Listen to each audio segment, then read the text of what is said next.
Eta orain, lehengo blokeari amaiera emateko, gurekin daukagu Jule Goikoetxea, bera filosofoa da, EHUko zientzia politikoetan irakaslea, eta besteak beste Lizipe liburu bildumaren zuzendaria da. Eta berak dauka azken hitza lehen bloke honetan. Kaixo? Bai, buru jabetzarako tresna gisa atalean. Hau itzaleko. Vale, kaixo. Mi esker, gonbidapenaren gatik. Bueno, berez gauza asko ja esan dira. Nik hau uste nuen esan behar dut, hasieratik uste nuen mintegiz bat zela, hau jardunaldi bada. Hau esaten dut ze, nik hemen, aditu eta aritu pila daude gutxieneko soldatan, ni ez naiz aditu eta aritua justo honetan. Orduan nik nekarrena zan, azken partean batez ere, proposamentxo bat, markoari, alegia burujabetza epistemikoari erreferentzia orokorrago bat, bai? Aurrera egiteko. Berriro, esan behar dut, mintegi bat ez zala uste nuen, eta mintegiak akademian izaten dira, hola zirkuluan jartzen gera ikertzaileak, eta gaiak eztabaidatzen ditugu, ez? Orduan, bueno, en fin, barkatu ze, formatuz, nastu egin naiz. Esan nahetela ez tengo degula zer jorratu, osea, simplemente da txapabota eta gero, pues, a ver, ya veremos qué hacemos. Orduan, bueno, hasteko pixkat ja esan da, ez? Gu sistema kapitalista, heteropatriarkal kolonial batean gabiltza, eta orduan soldata badakigu, lapurreta mekanismo badela, ez? Baina gertatzen da, langileriaren gehiengoak soldatara jo behar dugu, esplotazio mota horretara, desjabetzen logiketatik ateratzeko, ez? Eta desjabetzen logikak izango lirateke soldatarik ez duten lan hoiek, ez? Lan ez ordaindua. Eta bueltatuko gera onera. Orduan, testuinguru honetan, nik uste jadanok dakigula hemen, eta bueno, ez, batez ere gaia jorratzen dezutena, baina oroar gutxieneko soldata igotzeak onurak ekartzen dituela langileria klaseari, noski hor zehaztapen pila badaude, nola neurtu zehartu kontuan, zenbateraino eragiten duen, ze klase eta klase frakzioetan eragiten duen, askotan hori agertzen da bueltatuko naiz, emakumeak deitutakoak eta arrazializatuak deitutakoak, hori klase frakzioa dira, edo klaseak, habrá que aclararsen eso, luego volvemos. Orduan, claro, horretaz haratago, esan, bai, egia da, azkenean ere berak esaten zuen, ez? Bai Isidrok eta bai Endikak, claro, segun ze teoria ekonomiko erabiltzen duzun, pues obviamente argudiatuko da, egia dala, gutxieneko soldatak eragin oso onak edukitzazkela, baina, bueno, enplegua pixka bat murriztu ezakela, ez? Bale, sana berriro, segun ze teoria ekonomiko daukagun, zergatik, hau esaten da, suposatzen dalako soldatak igotzerakoan, ez, lan kostuak, ez, eta enpresariek, murriztu egiten dutela, ez, kontratazioa eta, ez, enplegua jeitxiz. Zer gertatzen da, hemen gauza askok egiten dute hor produktibitatearen kontzeptua sartu dezakegu, eta beraz, ez, orduan produzitzen dugun hori langile gutxiagorekin, errekuperatu, ez? Termino, incluso mozkin terminoetan. Honi segitzen zaio, produktibitatea ere lurralde aldatzen dela, eta beraz, Espainian gaude, eta Espainiaren produktibitatea, Europar Batasuneko, 19% bajuagoa da. Orduan horrek ere eragiten digu, ez? Hau diot, ze nere misioetako bat hemen da burujabetza defendatzea, algo superobvio, bale, hemen deno gaude burujabetzaren alde, eta beraz, gutxieneko soldatak igotzerakoan oroar langile klaseari boterea ematen zaio, eta beraz, burujabetza material hori, ez, sortzerakoan, gaitasun politiko eta ekonomiko gehiago dauzkagu, eta beraz horrek burujabetza handitzen du, ez, eta demokratizazio prozesuak. Baina esan moduan hor, nola erlazionatzen da burujabetzarekin argudioa? Badakigulako berez, gutxieneko soldata hauek dauzkaten ondorioak, eta beraiek ere esan dute, ez, Baionek eta Endikak, eta berak ere, lasak ere, ez, azkenean, lege batzu bade, baina voluntate politikoa da. Zerren arabera da, horren ondorioa? Berriro. Gauza askoren ondorioa. Alde batetikan, enpresak erabaki desberdinak hartu ditzazke, alegia, ez? Soldata horiek igotzerakoan mozkinak murriztu ditzakete, bestetikan, lehen esan dugu, ez? Lan kostuak kontsumitzaileei pasa, osea, prezioak igo, bai, bestetik langile gutxiago hartu, edo ordu gutxiago kontratatu. Esan nahi, aukera desberdina daude. Baina berriro, horretaz haratago, ze gertatzen da? Faktore guzti hauetan eragina dauka azken finean lurraldeko dinamika horiek. Osa, lana egiten den lurralde horien dinamika. Eta hor boterea nola zirkulatzen duen, nola banatzen den, eta baita ere balioa nola produzitzen den, eta nola zirkulatzen den, eta nola kontsumitzen den. Balio hori lurralde bakoitzean, ez? Eta hau esaten dut, ze berriro, arrazoietako bat defendatzeko soldata propioa hemen, gutxienekoa eta guztiak, da guk dauzkagun dinamikak eta guk daukagun indar korrelazioa, ez? Eta sindikal gintza motak onura ekartzen digula, ez da argudio bakarra, baina hemen negoziatzeko eta soldata propio horiek garatzeko, bai? Gutxienekoa eta dana dalako. Berriro gure indar korrelazioa hemen hobea dalako, bai? Lurraldeko estatuko beste lurralde batzuetan lanaren ordezkapenari dagokionez, bai? Eta orduan kapitala eta lanaren arteko borroka horretan, bueno, pues hor indar korrelazioa ondo daukagu, baina esan moduan. Hemen ere eta aipatu dira, ez? Claro, sistema honetan gu pasagea kapitalismo industrial batetik, zerbitzuzko kapitalismo batera, finantziarizazioan ere oinarrituta, naiz eta kapitalismo industrial hori pasadan eta deslokalizatu dan, osea ez da desegin, ez? Baizik eta lekuz aldatu dela, eta horrek bai dauka eragina, claro, ze tradizionalki sindikalismoa batez ere zentratu da balio produkzioan, ez? Balioa produzitzen zen guneetan. Gero eraldaketa pila bat egon dira, ez? Eta balioaren zirkulazioan ere jartzen da atentzioa. Zer esan nahi dut honekin? Balioaren produkzioa normalean sindikalismoaren guna izan da, ze hor negoziatzen dira soldatak. Bai? Teoria marxistaren arabera, balioaren produkzioa horrela oso labur eta azkar esatearren da fabriketan produzitzerakoan, bai, por ejemplo, kotxeak produzitzerakoan, balioa produzitzen da hor. Zer gertatzen da, eta hor Harveyek beti izaten du, jendeak ez duela kapitalaren bigarren eta hirugarren volumena irakurtzen, eta orduan bigarren eta hirugarren volumenean agertzen da balio horren zirkulazioa. Balioak ez baldin badu zirkulatzen eta kontsumitzen, ez da produzitzen etekinik, ez dago plusbalia hori, ez? Orduan, balioaren zirkulazioa esan nahi du, Guk hemen soldata igotzen baldin badugu, bai? Kontuan hartu behar dugu, gero etxe bizitza igotzen baldin bada, galtzen degula igotakoa, soldatetan. Alegia, balioa produzitzen den toki horretan, sindikalismoa zentratu den toki horretan, lortzen ditugu askotan hemen, daukagun indar korrelazioarengatik, ez, igoerak, baina gero balioaren zirkulazio horretan, adibidez, etxe bizitza, ez, kontsumoa, juten da, lortu dugun guzti hori, ez. Hau da, argudio bat esateko berriro, dena erabaki behar dela hemen. Berriro, ez, produkzio kate guztiak kontuan hartuta, badakit globalak direla, baina azken finean ez dala bakarrik balioaren produkzioa edo kapitalaren produkzioa kontrolatu behar, baizik eta zirkulazio hori. Ze berriro, ze gertatzen da, eta lehen erakutsi dute, etxe bizitzaren igoera da ikaragarria, oza, Nafarroan 126 igo da alokairua, ez, hor txostenetan jartzen duzu eta jasotzen duzu bailap eta baielak.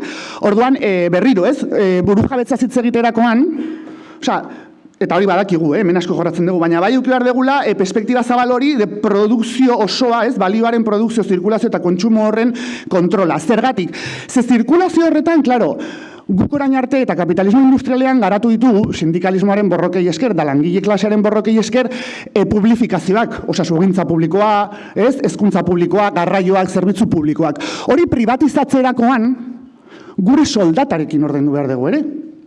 Privatizatutakoa, bai?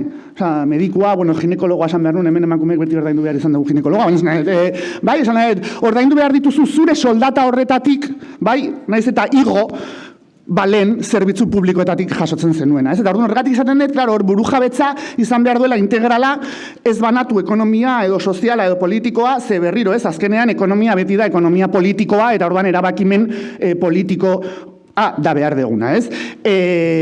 Eskumenez haratago, ez? Berak ere esan du, askotan legeak eta imaginazio pixka batekin askotan nahi deguna daiteke, ez? Gero hor kontua da boterea eta gatazka, zein dar korrelazio daukagun. Nik hor errepikatu behar nun pixkat, baina ja esan da, baina hor langileen estatutuan 83 artikuluan ere esaten da. Ez du komentatu dituzten 150 bat, 152, baina hor langile estatutuan ere esaten da. Osea, berez margena badagoela. Ez? Akordioak egiteko, baina borondate politikoa falta dela, eta hor kokatzen dugu pixkat, ez, sindikatuek abiatutako ILPA, ez, edo legegintza herri ekimena. Orduan, pixkat esaten nuen horretara, burujabetza pentsatzerakoan alde batetikan, egitura politiko ez era integralean pentsatu behar da, ekonomia hor sartu eta baita ere burujabetza epistemikoa. Esango ez du, esto ahora que viene. Hau berriro, claro, vuelvo, mintegi bat zela uste nuen, bai? Orduan, honekin nik zesan nahi nun, pixkanak egin behar den lana bat da, orain proposatzeran joana, eta da autokritikatik, esan nahi, bai sindikalismotik, bai feminismotik, ez urrengo pausuak eman behar ditugu, ja asko eman ditugu, markoa aldatze horretan, bai? Gauzak bestera pentsatze horretan, ezinbestekoa dena sinesmena aldatzea pentsatzeko era, bestela egiteko era ere oso zaila da aldatzea, ez? Eta orduan nik batez ere hor daukat nik, pare bat proposamen. Berriro, ez dira berriak, Ez dira berriak. Eta gainera hau diot, ze pentsatzerakoan gure egitura ekonomikoa, eta beraz, gure transizio energetikoa, agroekologikoa, Karo, lana zer den ere pentsatu beharko da. Hau esaten dut, egun osoa gabiltza sindikatuan lana. Baina ez daukagu argi. Ez sindikalismoan ezin duen, ez dut esan nahi. Hau sindikalismoaren zea denik, baina la sindikalismoa zentratzen da lanaren kontzeptuan.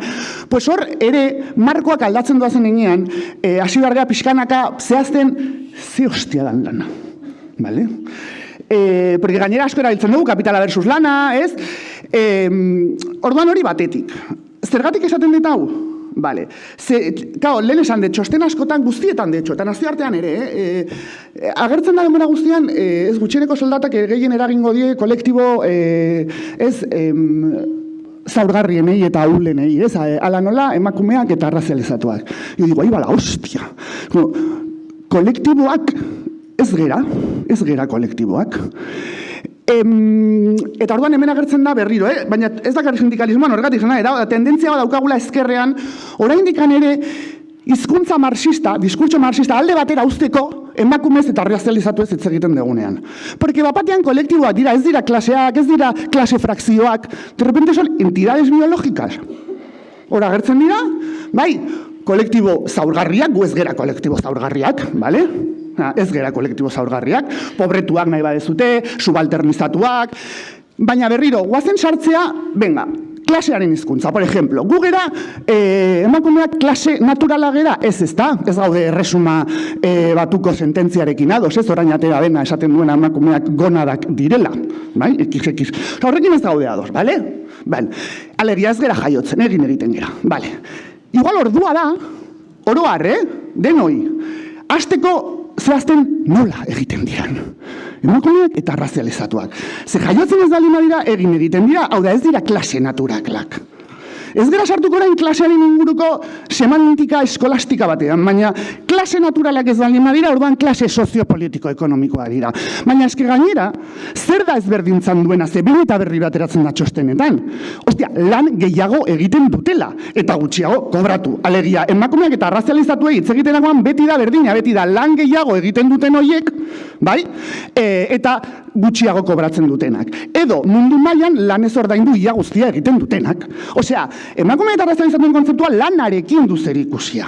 Lan kontzeptuarekin du zerikusia. Ez da diferentzia biologiko bat, da zer nolako lana egiten duten beste klaseekiko, arrazializatuak ez direnak edo gizon zuriarekiko, adibidez emakumeak, bai? Eta beraz, klase soziopolitikoa dira, ekonomikoak, klase frakzioak. Nik hor, adibidez, amak eta aitak klase frakzio deitzen diet. Bai? Zergatik, adibidez, egintzanean, kontziliazio politikak ateraziranean ere, neurtzeko ondorioak ikusten zan, ama izeneko klase frakzioak dirua galtzen duela ama bilakatzen denean. Eta aita izeneko klase frakzioa, bai, dirua irabazten duena aita bilakatzen denean. Osea, dirua eta lana. Eta ez du inoiz errekuperatzen ama horrek, bai, eguneko Banco de España, estos son datos del Banco de España, osea, ez dira gure datuak sikiera. Ez da, orduan, esan nahet, klase frakzioak gera. Eta hau, esaten dut horrela, lotzeko gero agertzen da proposamen makroetan aurrera begira, nola txertatu gutxieneko soldatarena proposamen makroagoetan borroka ideologikoarekin lotuagoa, ez? Eta askotan agertzen da, banatuko dugu denbora gure proposamenean, adibidez, lan ordaindua edo soldata, zaintza eta aisialdia, por ejemplo, ez? Zaintza eta politika. Orduan zaintza agertzen da, berriro. Kristo, danok. Honekin hau ere pixkat jorratzen jun behar gera. Zaintza, agertzen da kontradikzio oso bat denbora guztian. Ez alde batetikan esaten da zaintza dela lan erreproduktiboa, bai? Eta gero ez dakigu definitzen oso lan erreproduktiboa. Bale, nik hemen proposamena da. Zaintza pentsatzea ez gauza bat bezala, ez da gauza bat. Produkzio erlazio bat da. Zaintza da produkzio erlazio patriarkaletan emakumeek egiten duten guztia berdin du zer. Horregatik janaria etxean egiterakoan da zaintza eta restaurantean egiterakoan da ostalaritza. Ze aldatu da etxetik ostalaritzara? Zea, ez da aldatu janaria egitearena, zer da aldatu dena? Produkzio erlazioak. produkzio erlazioak.